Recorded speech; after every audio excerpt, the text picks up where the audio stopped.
here, but nevertheless. At least here is something else. Want to have the benefit of Otherwise, it's called Lashon Hara. Okay.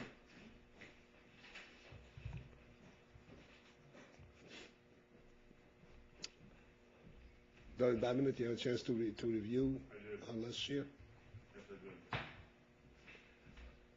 Thanks for asking. I dream about it.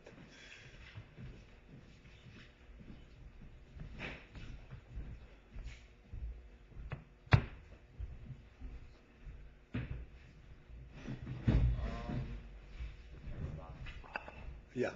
We were discussing, it comes from a line, I guess, starting where it says Haseichel. So Yeah. Haseichel, all you did is there that he contemplates and he understands in his intellect in a matter that it's good before him. Then he comes to desire in it. And that this is a ratzon which is born from the Seichel. And the intention is that the ratzon should be above the midas. And then here's where we come to a disagreement, where it says, Sharei, hamidas hein to these, I said that I think this is it's implying that when it says the midas are natural, it's talking about the nefesh habahamis, the natural inclination of a person, that it wants what's good for him and not necessarily wants what's good for Hashem. Meaning, when we say a thing is good before a person, we mean to say this is what's good for his godly soul, and because it's good, this is what Hashem wants, so then it becomes good for him. Here, where it says the midas that they're natural, it's trying to say that this is not necessarily what's best for him in terms of what Hashem wants, what's good for his nefesh elokis, and what the Torah prescribes. This is something which is, he wants it. This is something which he feels is he should be drawn towards naturally. And what is the other opinion? It's a midah is an emotion, and it's going to love. Something is good, it'll love it. But here, the figure is going to say that the point is that the seichel will tell it what that thing is. Not that it's going to, or just something that's a type of desire, that's an animalistic drive, but when the seichel will show it, it'll love it. A midah loves, that's what it does. But how does it know what to love? Depends where it's coming from. So here he wants to say saying what should come from the seichel. It should be something that's good for it naturally, not a taiva, but something above that. Talking about the ratzon now. You mean that the seichel defines what is good and what is not good? Okay, so the thing is that here we're making a clear distinction between the two types of ratzon, the two types of midas. We're making a distinction.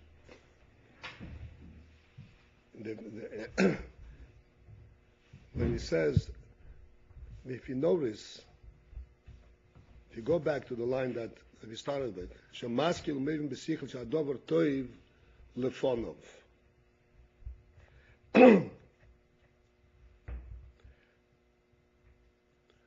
And 2 lines down, when he talks about Teva, he lev dover hatoiv loy. And what is the difference between toiv loy or toiv lefonov?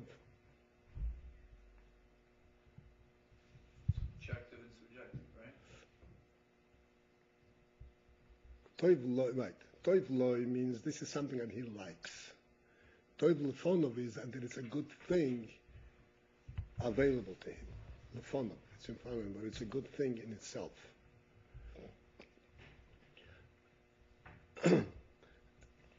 And the way we got into this, okay? He says the ratzon is lamata min haseichel. It comes through the seichel, but it's still a ratzon. And the idea over here, he says, the kavona bazeh al ratzon shelamayla mehamidas, the ratzon that is above midas. And what is the difference?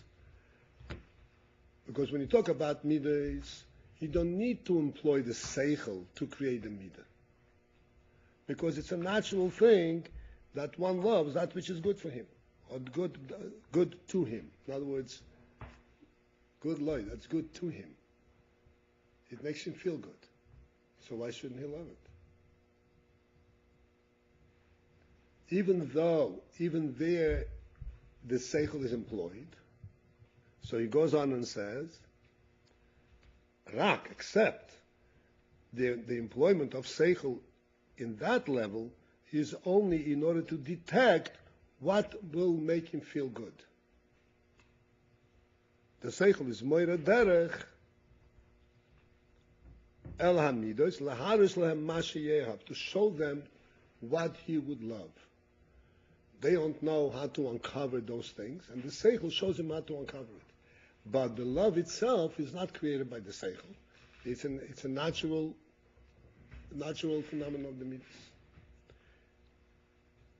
Acho rotzin, but the rotzin shel hamaylo mehamidas, the rotzin that is above midas, v'upnimi is hamidas, u'manig harihu bo min haseichel. That rotzin actually comes from the seichel. The seichel there is not subservient, a servant of the midas, a detector what the midas want. The seichel there defines what the midas should want. Bo min haseichel.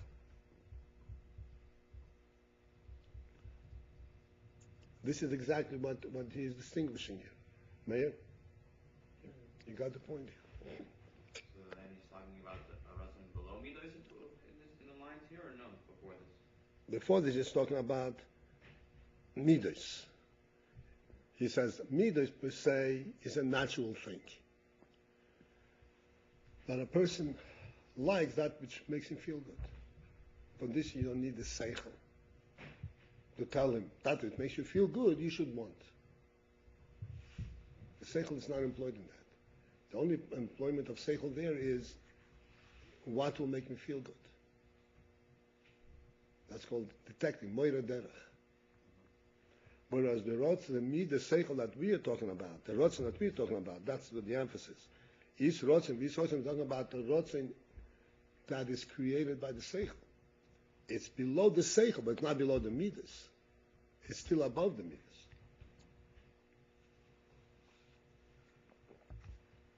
Can we say when we say that it's a double type low that we're talking about a type, or is that implying too much? So it's possible that it can be a thing which is naturally generated by the midas, but it's not necessarily a negative thing, like a type for some forbidden thing. Not necessarily. Anything. Anything. If it's a tasty candy, he wants it. He doesn't need to explain to himself that because it's tasty, therefore he wants it. He doesn't have to employ the seichel at all. The seichel is only to find out, is it going to be tasty? But if it's tasty, then he naturally wants it.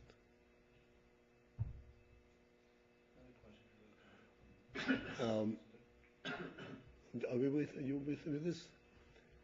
Are you with us? So if I, obviously there's further insight in this.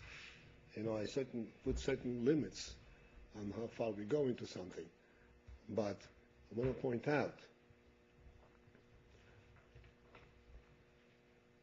that which comes from the seichel we call the rotzin. That which is not involved in the seichel, which is we call midas. Right?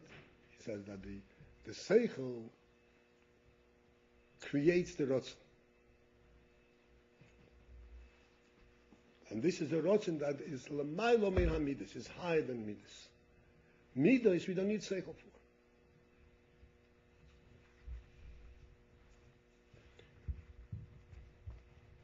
So I'll attempt to explain things. What is the difference between rotzin? We spoke about it, but not directly.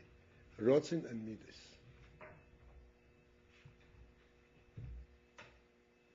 We spoke also there is rotzin below midas.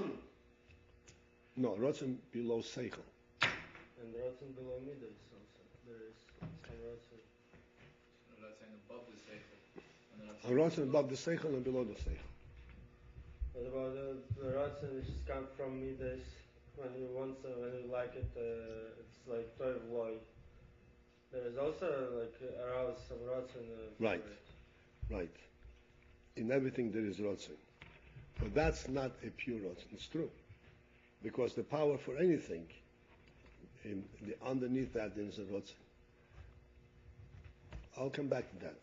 Okay.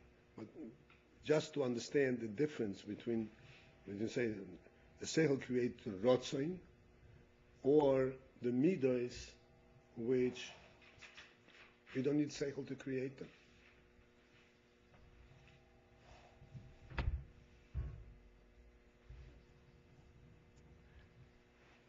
The difference,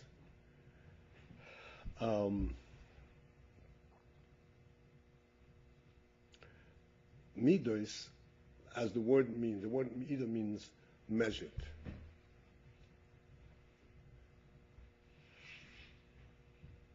Measure means that you have an actual experience. Let's say you put your hand down and it's hot. So you feel that it's hot. You don't know that it's hot because your seichel tells you that it's hot. Your hand, your actual experience tells you that it's hot.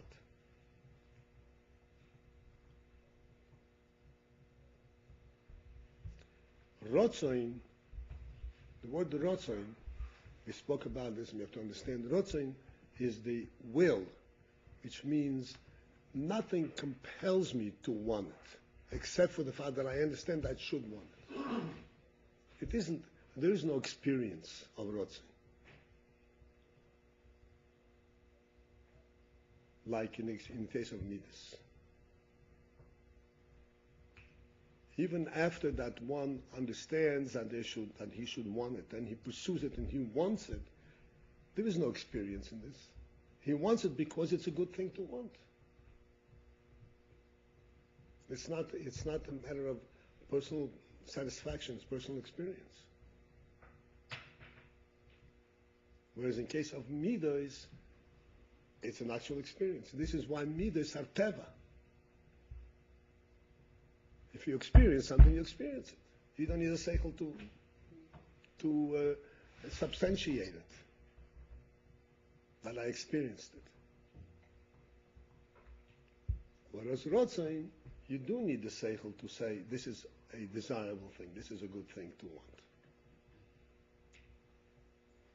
And the difference is midas are measured, meaning that the experience of midas is very precise. I have it in my hand, my foot, my mouth, my nose. It smells good. It doesn't smell good. But it's the rotzoin. In the midas is just want it something to without any seichel. Sorry.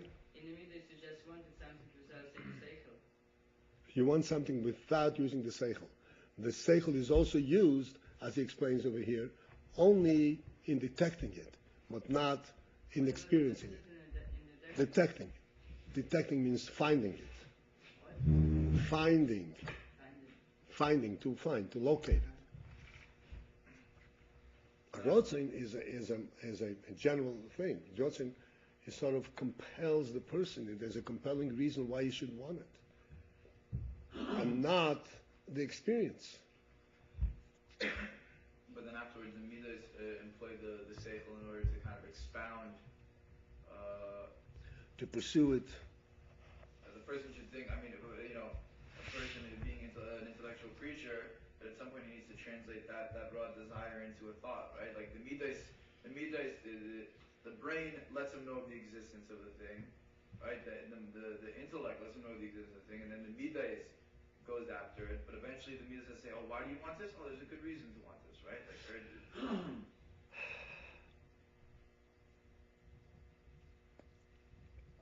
Yes, I mean, we spoke about this a long time ago, that a person would always seek some kind of a intellectual justification. And but that is because the seichel is inevitably drawn into it, but it never becomes the real reason for why he's doing it. Whereas in rotzoin, the seichel is the actual author, the actual creator of this rotzoin.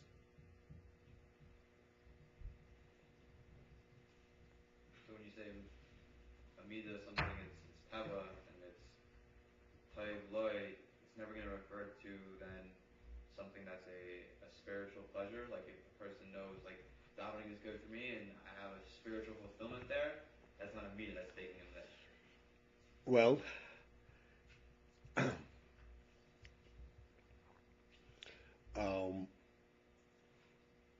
spiritual pleasure is certainly superior to physical pleasure.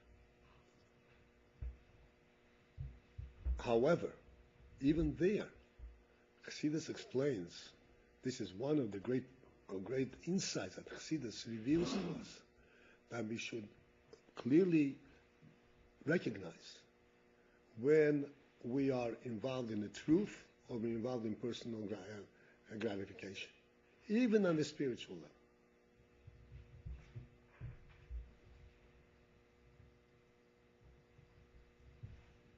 Because if it is for personal gratification, let's say this is what he enjoys. It's not Avodas Hashem. Avodas Hashem is because that's the right thing. The Seichel says that's pursue it, do it. I remember, Avodas Hashem is when your Seichel says that I said everything in Avodas Hashem has to come to the Seichel. I'll just give you an example. I remember many years back, I read in a newspaper, in a Jewish newspaper, a letter to the editor. I don't remember exactly what the letter of the editor is, but what remained with me is something that kind of taught me something. This lady is writing about some experience, whatever it is, and then afterwards she says, we went to the theater, and she says, what else does a person have in this world except of the little bit of spiritual experience? You understand? They went to the theater, and that's spiritual experience. So when you talk about spiritual, you have to, you could be a spiritual experience. It has nothing to do with truth. Again, it's just as experiential as an apple.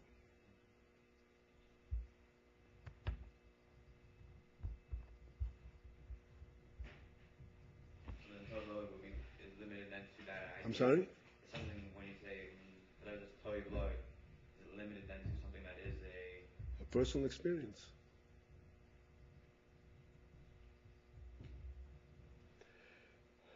So what about the idea of bringing midos into serving Hashem? Oh, that is the greatest accomplishment that a person can possibly have.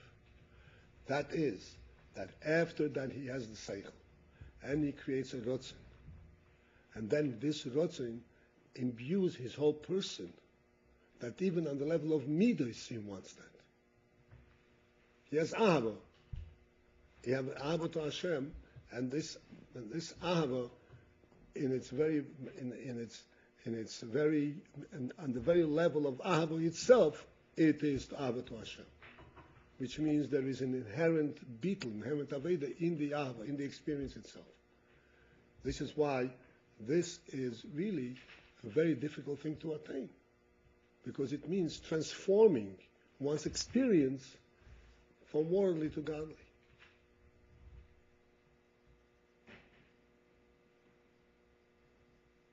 That's what the Tanya explains, that this is very difficult to attain.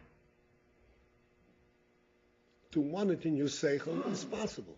Like I'm sure you learned, and this is all in the very latest shiurim. But to bring it into ahava, that the heart, which means my physical experience, should be of a godly nature, that means that you have transformed the whole physical, the whole mitzias of the nefesh. That is really very difficult to attain. Even a Beinoni, the Alter Rebbe says, who is capable of attaining this, but only temporarily. Or in a time of davening, when he is in a special state and so forth. And afterwards, he loses it.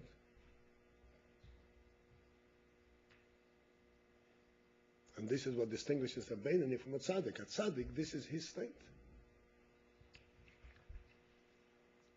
The teva of midas then is just to pursue, to love that which is your teva, your personal, like naturally enjoyable.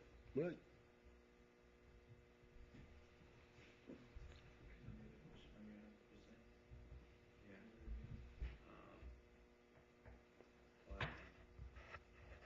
says above, he talks about when a person has this experience of das, and he has a heritage by the Indian, and then he has a highest gadol in it. Mm-hmm. Does that mean that a person can only have true chayes something after it's entered in his das, and he has his kashrut and cleat, and it's absorbing all these things? Otherwise, if he experiences chayes without that, it's not a true chayes. Yes. In other words, if it is anything that he has an understanding of, in seichel, if it did not come down to das, it is like observing something from a distance. It cannot be personal, a personal experience.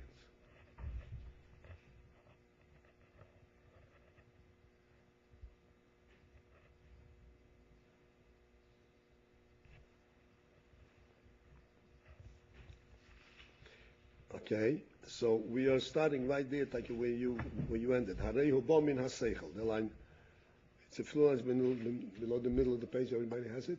Harei hu min haseichel. And this, what you pointed out, that the rotzin is pnimius hamidos, which is true. In other words, in the midas also there is rotzin, but this is where the rotzin. And the rotzin was created by the seichel, and then the rotzin has to be translated in midas, but the midas are not natural. The midas are based on the rotzin. Why do I enjoy it? Because I want to enjoy it. But Why do I want to? The seichel midas. Right. It's Not right midas. not natural midas. Not just a spontaneous thing because it makes me feel good.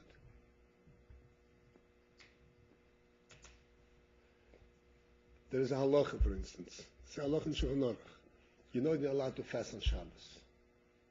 Not allowed. Fast. Tanis. You're not allowed to fast on Shabbos. Because Shabbos is a day of Tainug. Yom Tov is Simcha and Shabbos is Tainug. You're not allowed to fast. The only fast that's permitted on Shabbos is Tanis Chalom. What's a Tanis Chalom? A person had a bad dream. One of those dreams that the Gemara says that one should fast for. He's allowed to fast on Shabbos. Why? Because since that this fast is going to neutralize this bad dream, so therefore by him this is his time. What does it neutralize? Neutralize, will counter, will nullify, will break. By him, this is his time. So this is a different kind. This is Tainug. That's in other words, the midah of Tainug is created by the Rotz because he wants.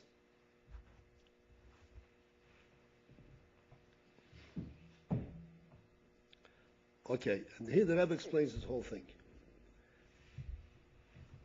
Harei hu min haseichel. That rotzen comes from the seichel. Ukmei she'onu royim, as we can actually observe, sheyochel liyos, where it's possible that it should be sheyirtze, that one should want gam hepech teva hamidos. One should want even something that is the opposite of the nature of the midas. Ukmoi be'inyan hasigufim, as for example, in the aspect of sigufim. Sigufim means self-inflicted pain. That means sigufim. When a person fasts or deprives himself of various other things. Huh? Is it Inflicted. inflicted? Yeah. Inflicted. Given, applied. Self-applied. Shezeh hepech teva hamidas, which is the opposite of the nature of midas. And yet, Yirtze, he wants v'yisanig b'zeh. Not only does he want it, but misanig b'zeh, he gets time, he gets satisfaction from the fact that he's able to do this.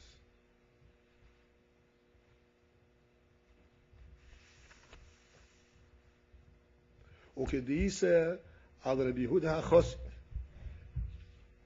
As it's brought down regarding Rabbi Yehuda HaChosid.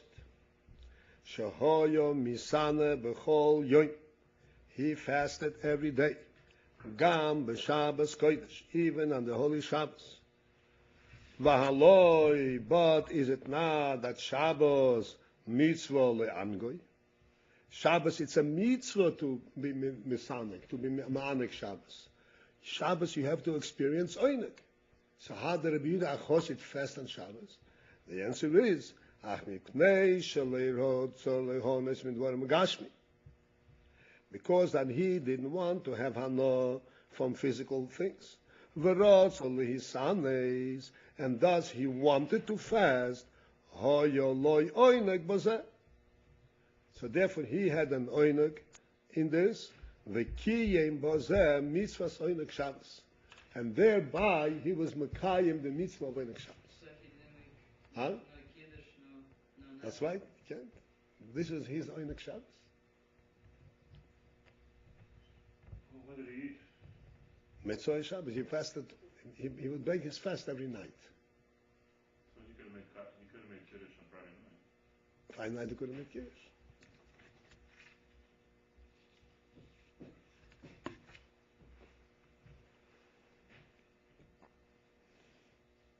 This is the answer for those who have a kasha. How come Chassidim, Chabad Chassidim, Shabbos, they daven so late. Shabbos, you're supposed to eat a hefty cholent. You're supposed to have oineg and then go to sleep. Because when somebody learns Chassidus and somebody wants to daven with Chassidus, that's his oineg. He doesn't need the anything else. He's Mekayim mitzvah Shabbos with this. As a matter of fact, there's a mitzvah. There's a mitzvah Shulchan Aruch that you're supposed to eat 3 sudas on Shabbos. Sholosh sudas, 3 sudas. How he didn't make it. We just see two. The third soda we have like seven. Right. But in Shulchan Aruch says you have to eat 3 sudas. And you have to have Lachem Mishnah. There's even in Shulchan Aruch a heter to eat fruit, but nevertheless you have to eat. But we don't even eat Sholosh sudas, because Sholosh sudas is a higher time, is a very spiritual moment, and we yoyted the less suda with niguni, with chassidus, because that's also like a suda in terms of Oinek Shabbos. How is it when we say that the Ratzin, which it comes from the Seichel and it's above the Midas, and in this case that it's the Seichel which is showing the Midas what is it that they should love? How is it possible that to get the Midas to love something which maybe you consider would be benign to them? Like the Midas are naturally inclined to love a tasty food, and you want it to love Hashem, or you want it to love the Avodah, but to get it to love that which is the Hepet, to get it to love self-infliction and self-deprivement, how is it possible? Isn't this, it's against the nature of the Midas. It Right. counters them out. That's right. That's why we're saying that there are 2 types of midas. This midah, this is the pnimius of the midah, is the rotzah. This midah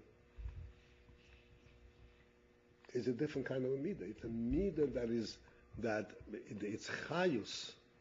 It's not the goof. It's chayus is the rotzen hanefesh. And it's not this rotzen hanefesh because he wants it. So the midah itself becomes like the rotzen.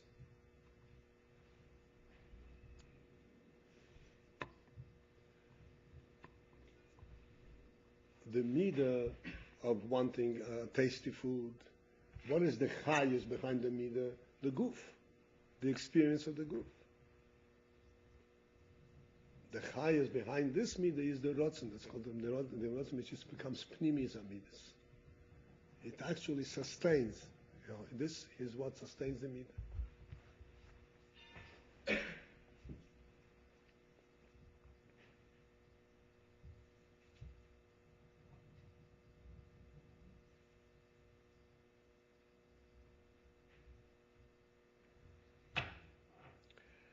V'chein, similarly, it it is possible the bedov or sheyesh b'zatainug, something that has a natural time, something that is naturally pleasureful. Im yisalek ritzoynoi, if one should remove, yisalek would remove his rotzin, he decides he doesn't want it, lo yiyeh bozeh oinek, he will not have oinek from it.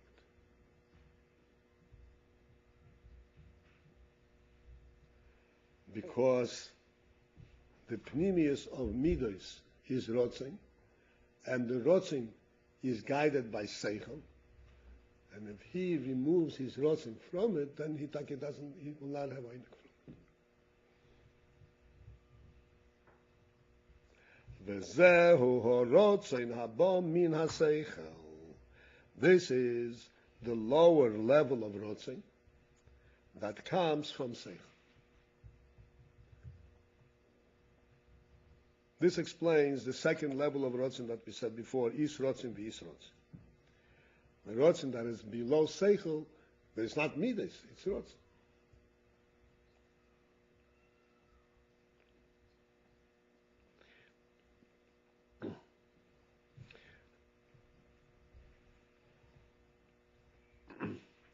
The union of rotzin is very difficult to grasp, to describe with our seichel. Because even though we're saying that the seichel creates rotzin, be that as it may, how the seichel creates rotzin, but the very essence of rotzin per se, rotzin is not something that we can understand and grasp. What type of power is it? What does it mean I want? If I say a midah, I feel good. Rotzin is a koyach that we cannot really describe, we cannot really understand that koyach. We can't really understand it. In actual fact, the rotzin is a reflection of the koyach hanefesh. Just like we don't understand nefesh, we don't understand rotzin. And in the Torah, the word nefesh is used to denote rotzin many times in the Torah. Because rotzin is a direct reflection of nefesh.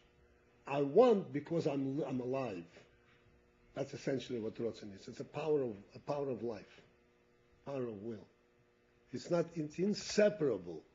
It's not inseparable. It cannot be separated from nefesh itself.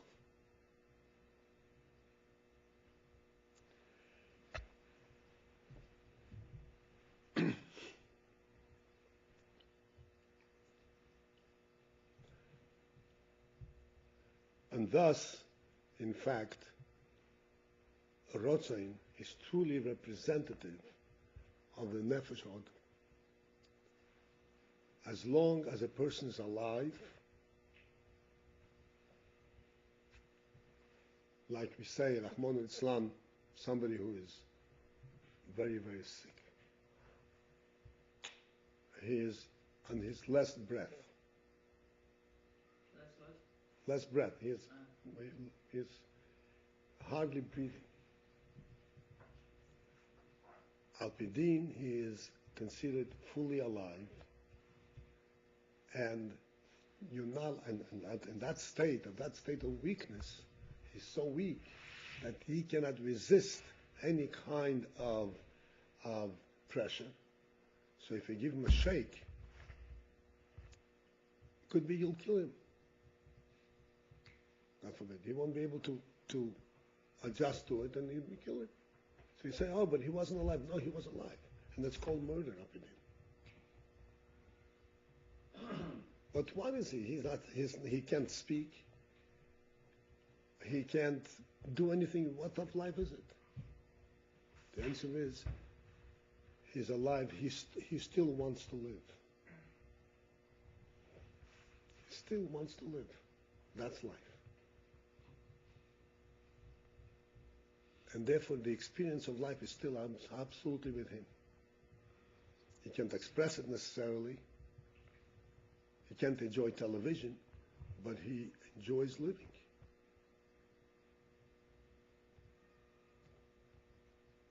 That's Rotz. As long as a person's alive, he has Rotz. As long as a person has Rotzain, he's alive. And a person loses Rotzain, he may be running around and watching television and doing all kinds of things, but he doesn't have a will, he doesn't have a guide, and he doesn't have a pursuit. He's not living in a manner of speech. Because his Rotzen is not expressing his life.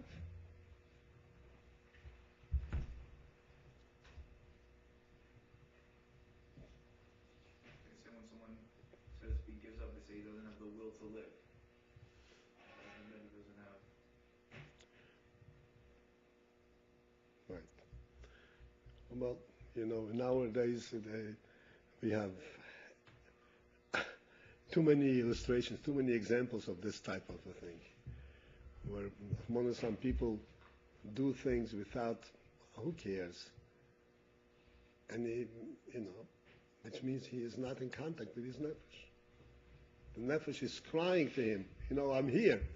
He doesn't hear.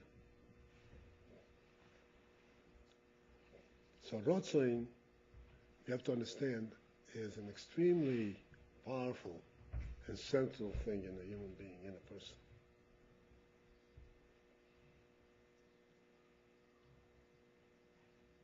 Like we said the other day, what makes right right? Why is right right? Why is good good?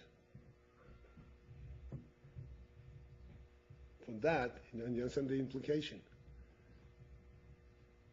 It's good, but why is good? Why should I pursue good? That's already I need for Rotz.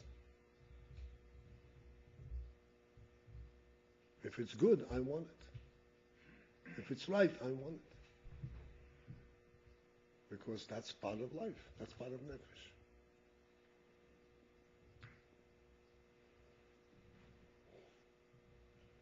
What about, I remember learning before somewhere that the entire idea of Ratzin is that it's maki.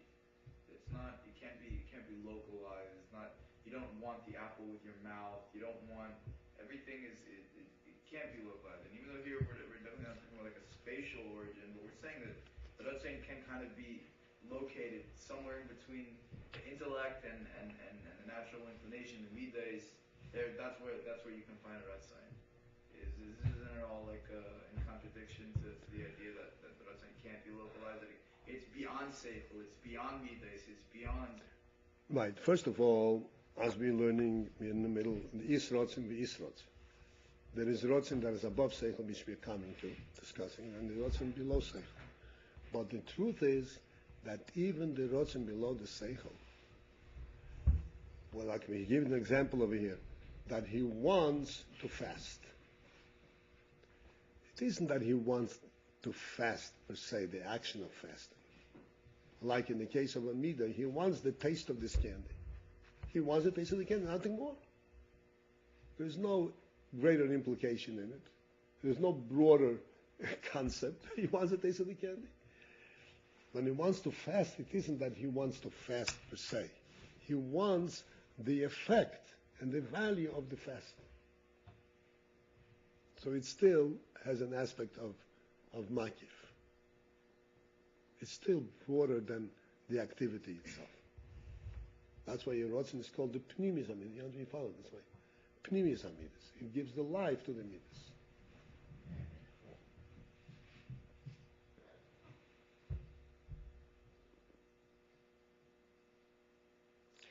Okay, let's pursue it further. V'zehu horotzin habo min haseichel. This is the rotzin that comes from the seichel.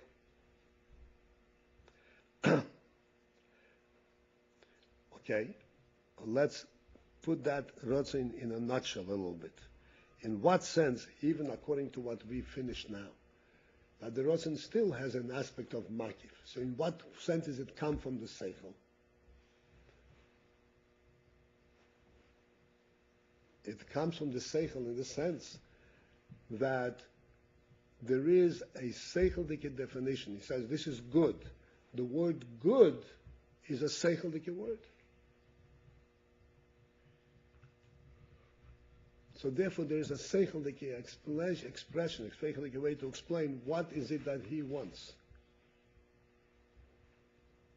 That's why it's called Bod Min HaSeichel. The Yis Rotzain, but then there is a Rotzain Shalomai Lo Me HaSeichel. There's a Rotzain that is above the Seichel. Above the Seichel means that there is no way for the Seichel to define what is it that he wants and why he wants it. What's in it? Vehu Rotzain Atzmi. That is a Rotzain that's called Atzmi. Atzmi means that comes from the essence itself. And it's a Rotzain that expresses essence. The Etzem HaNefesh. The Atzmi, the Rotzain of the Etzem HaNefesh, of the essence of the Nefesh itself. Sheyeino mitzad HaSeichel. Which is not from because of Seichel.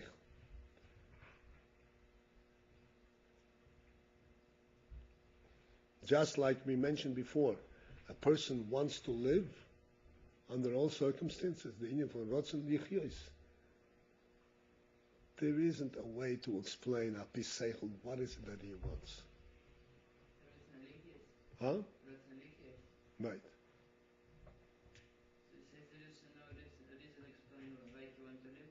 There's no way. There's not a Seichel Likiyinyan. There's no Seichel concept behind it. The Seichel says, a young man says, "Oh, I'm going to be successful. I'm going to be on top of the world. I'm going to build. I'm going to have covet. I'm going to have money. Whatever he dreams about." So that's the way he puts it in the Seichel. He's excited. But the essence of that Rotzain is way beyond that. That's not the Rotzain. The Rotzain Lichyo is a Rotzain which really we cannot analyze, we cannot put into a Seichel-like perspective.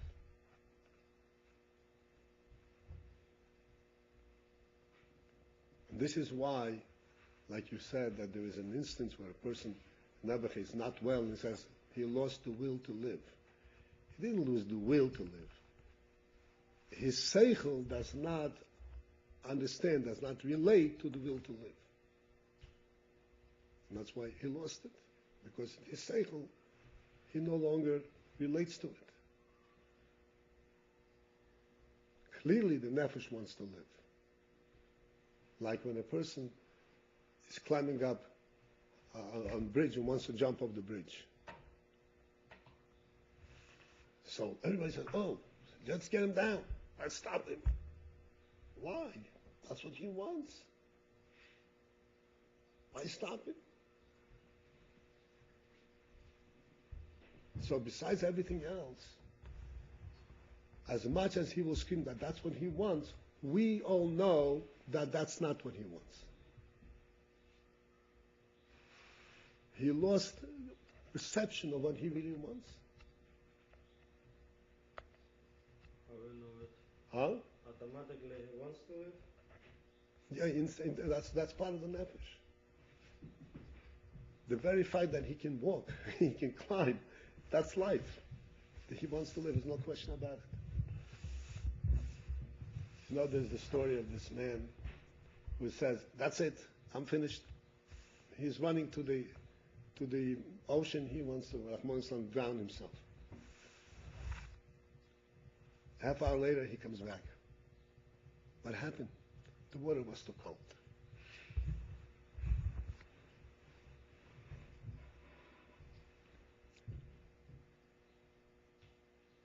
There is no such thing as losing the will to live.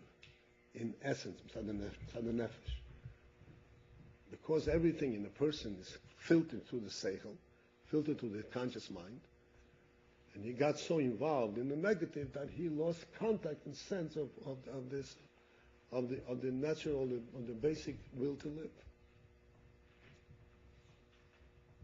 His nefesh is in prison. It's what's called a prison.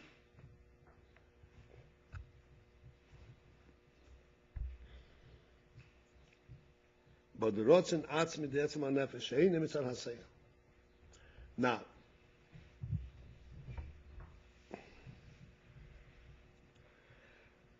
there are two levels of what we call rotzen atzmi.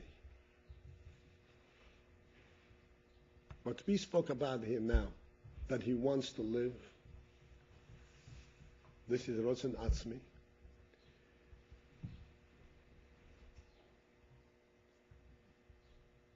What happens when the nefesh departs from the goof?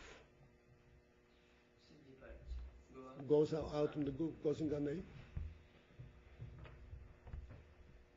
So then there is no rotzen lichias because he's departed from the goof. But he still has the rotzen atzmi from the nefesh. So that we understand that when you talk about the rotzen, that we mentioned before, rotzen lichios, this is the rotzen atzmi of the nefesh in the goof. This is not the rotzen atzmi of the etzem nefesh that he says over here. The etzem nefesh. The rotzen atzmi of the nefesh itself. This is the rotzen atzmi of the human being as the nefesh is in the goof. What is the essence of the human being? You got the point? You understand? But the rotzen over here, what he's talking about, is rotzen atzmi, the etzem nefesh. The rotzen atzmi of the nefesh, not of the nefesh as it is in the goof. But the rotzen atzmi of the nefesh and as it is in goof, this is already something that goes through the seichel. But the rotzen atzmi, the etzem ha-nefesh, this is eine mitzad ha-seichel. Huh? Above this, it's not mitzad ha-seichel at all.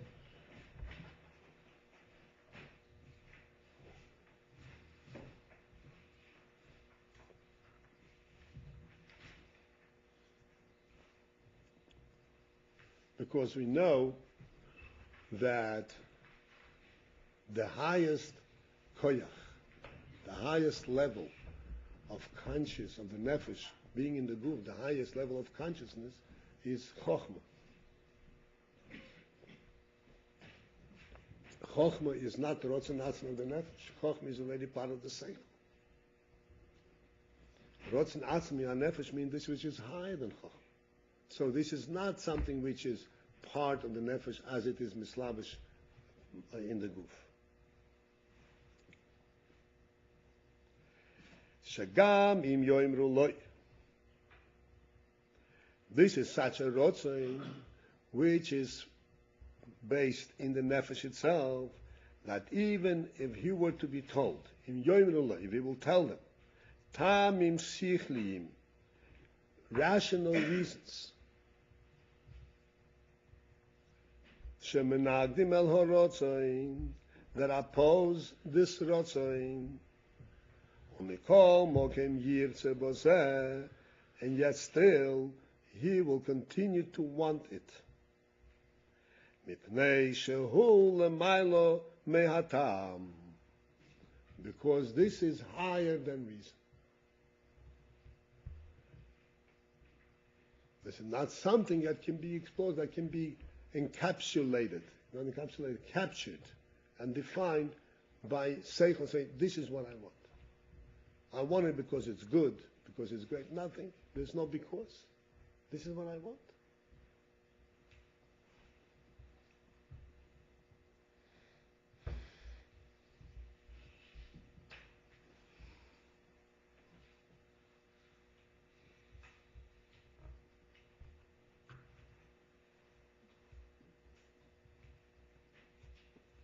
Okay?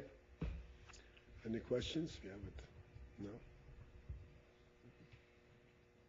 When a person depressed, God forbid, Sorry? Depressed. they have, I mean, but you know, they want to live. They're not not doing anything though. They spend their day, whatever. We have to understand all of those experiences, whether it is intellectual, emotional, mental, all of those are at a much lower level than Ratzon Atzmi Shal Nefesh. We're not talking about the Nefesh. We're talking about the effect of the Nefesh in the Guf.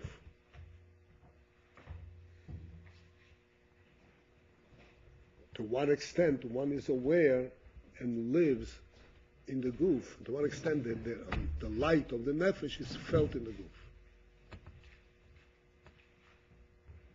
But not Nefesh per se. The Nefesh cannot be depressed. Just as we illustrated many times, that if a person has a cut in his finger, he puts a Band-Aid on, and the Band-Aid doesn't make it heal. The Band-Aid is only to cover it up so you shouldn't get infected. That's it. And then 2 days later he opens up the Band-Aid and he doesn't know where the cut was. It disappeared. What happened? So we call it healing. It healed. It means it grew together. But it grew together so perfectly. You don't even see a seam. It's not like you sewed two things and things grew together. Perfect, like there was nothing there. What is it, seam? A seam. Seam. Right there. Well, where is it?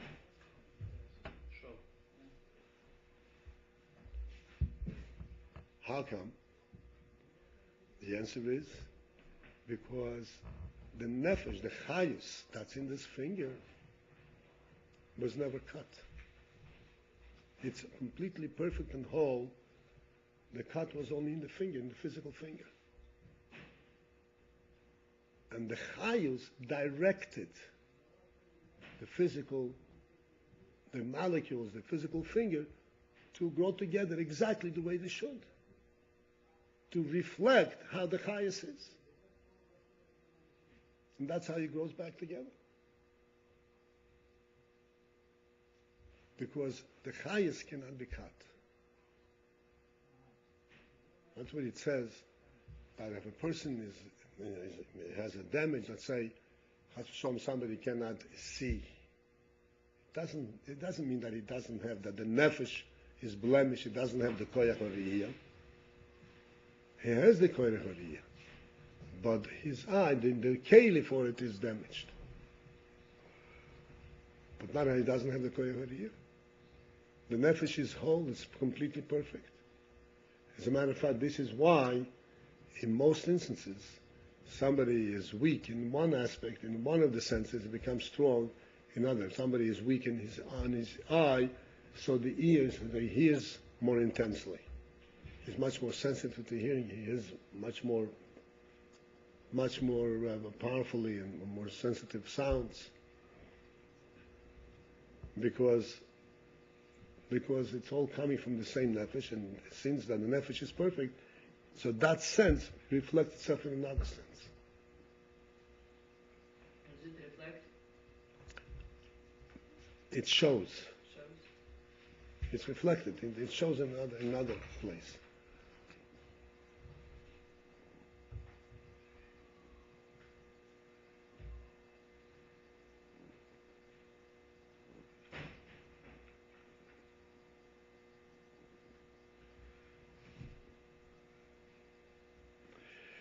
Okay, we will start the next part,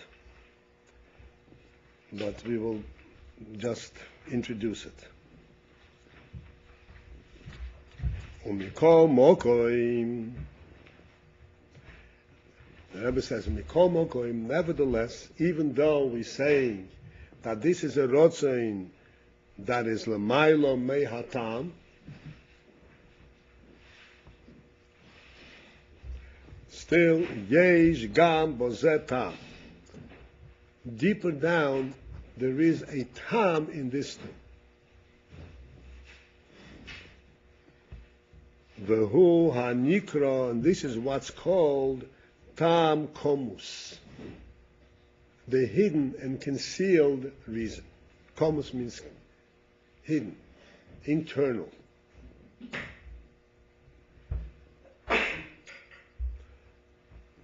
We will revisit this next time, which is Mahainu. And that is Tam ve'oineg ha-nefesh. A tam and oineg of the nefesh. Shalomaylo mebechinas tam v'seichel. That is above of the aspect of tam and seichel. Okay, didn't have time to go into this. Just wanted to introduce the next step. For a person to come to his amsus, he needs to have a hakara before that. That's what maybe gives him his samtus. His samtus means, he says, his samtus means, hu esel bipshitus shein tzorech reis ve'echoches klal. You see that? His bipshitus, he doesn't need rayas ve'echoches, he doesn't need any proof for it. How can you know something without the need of proof? Because you already know that this is true. Not true, it's a truth. It's a basic truth. Basic truth means it couldn't be differently. That's what is samtus. And that comes from Hakor. Anything less than Hakor, the more reason you have, the more sure he is of it. If you have a proof of something, and then you have another proof, and a 10 proof, each one makes him more assured of it, which means that he still doesn't have it. But when he gets to the point of his samtus, nothing will increase it, nothing will make it any more. So is that the idea of having a proof or multiple proofs, is the idea of hakara related? No. Proof is velo hakor. Proof means he doesn't personally know it. He knows it by observation, by proof. Personal knowledge, this is the reality. Then proofs are totally insignificant. It's like you know someone, you met him, you know him personally, you know his face. And you look at him and says, oh, this is this guy. And the proof is he has a black beard. And the proof is his nose looks like this. It doesn't make any sense. Doesn't make any sense. It doesn't add anything. You know this is him. So as many proofs as you will bring, it's a joke. It doesn't make it any more assured of your recognition. Doesn't add anything to it.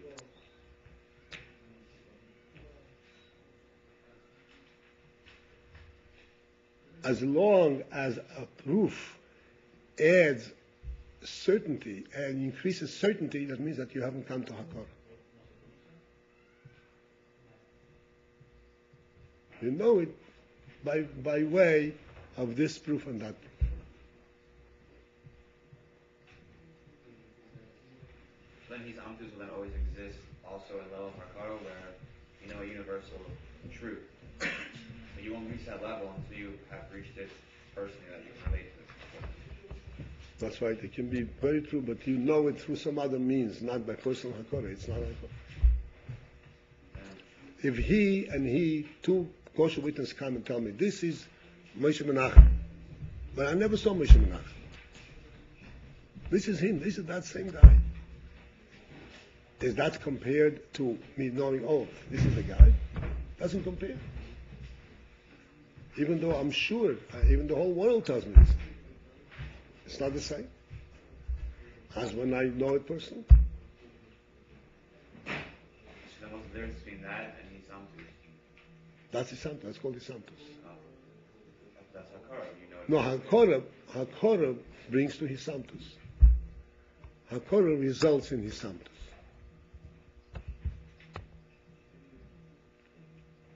Or actually, in the seichel process, in his samtus,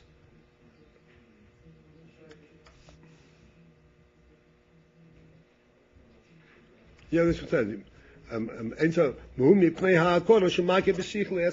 because he's market b'sichel, and therefore he's therefore it's the truth itself.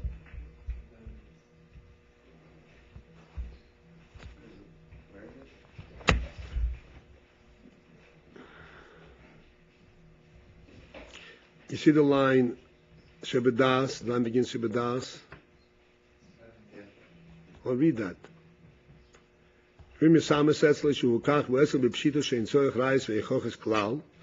ומפני ההקורא שמעקי בשיחל עצם העניין. שעל ידי זה מסמס אצלי הדובר מעיד. You see that?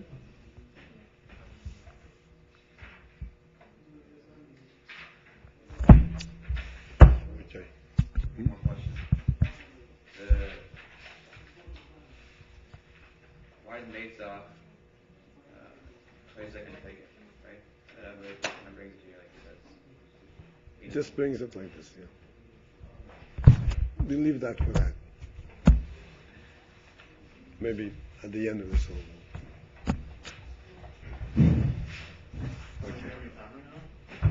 Yeah. Why did we say also that Mida itself is taken? What? We say that the Meitzach is taken and the Mida is taken. That's why that the land Das is negative Meitzach, because the Midas come from Das, and that the Mida is to take it, and Meitzach is to take it.